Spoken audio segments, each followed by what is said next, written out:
Well, hello and welcome to Examining the Scriptures for February 2022. Remind you that our goal is that we would be a church that is word saturated, and so we want to memorize these verses. And we've been studying the book of Revelation in our morning services, and it has been so rich and so powerful for us to reflect on what God is doing in this amazing book and what He's teaching us. We want to memorize together this month Revelation 4, verse 8. And it's one of those verses that I think in context is life transforming.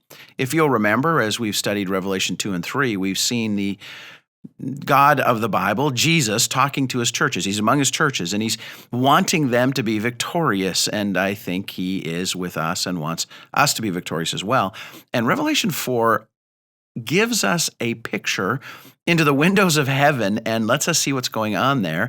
And in context, I believe, shows us how to have a victorious Christian life. We need to see, we need to behold the glory of our God.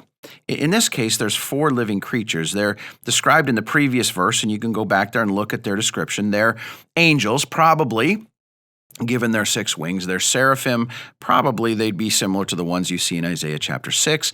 And they are there to display the greatness of God. There is some debate as to who these four living creatures are. I won't spend a lot of time on it. They're described in terms of what they look like. And you'll notice some things that I think show us the greatness of God. They reflect the greatness of God, his nobility, his wisdom, his omniscience, his majestic splendor, the height of his glory. And they're there with one goal in mind, to worship God. Now, each of them, these are the six wings we talk about, again, reminding us of Isaiah 6, with eyes reminding us of the omniscience of God all around and within, so they understand themselves perfectly and they know God perfectly, I think, reflecting his. And notice this, day and night, they never cease to say. This is, again, a window into heaven in terms of what we will be declaring for all eternity, a window into seeing what will change us if we see it now. This is what they're saying. Holy, holy, holy. Now, I just want to stop there for a moment.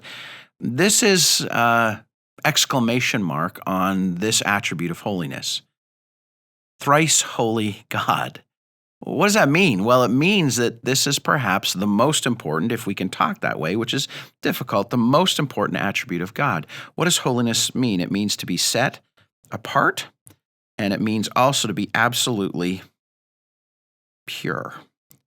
So when you hear of the holiness of God, remember that he is totally and utterly distinct, he is totally other, and he is absolutely pure.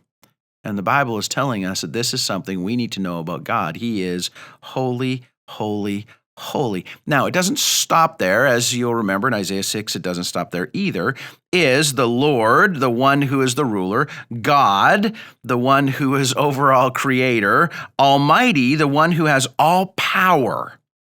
And then his eternality is referenced, who was, that's eternity past, who is, he's right now currently involved in space-time history, and who is to come, he is eternal and will be there forever. In fact, defines eternality.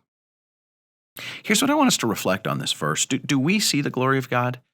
In the midst of what we're doing as a church, that would solve all of the church's problems in Revelation, and that would solve every one of our problems. And I think that is why Revelation 4 follows Revelation 2 and 3. Do you see him? Do you see the glorious living creatures, these angels surrounding the throne, six wings that Isaiah tells us have purposes, one to fly, one to cover their feet, and one to cover their faces? I think we see this incredible splendor. And if we see the greatness of God, then everything in life becomes a reflection of that. And our question is not, how do we respond to situations, but rather how do we worship God and display his beauty and holiness in situations? It changes us from being self-centered people to being radically God-centered, and it allows us to live our lives in victory. And so this verse, I think all of Revelation 4 and 5, and really the whole Bible, will call us to behold our God. And that is Examining the Scriptures for February 2022.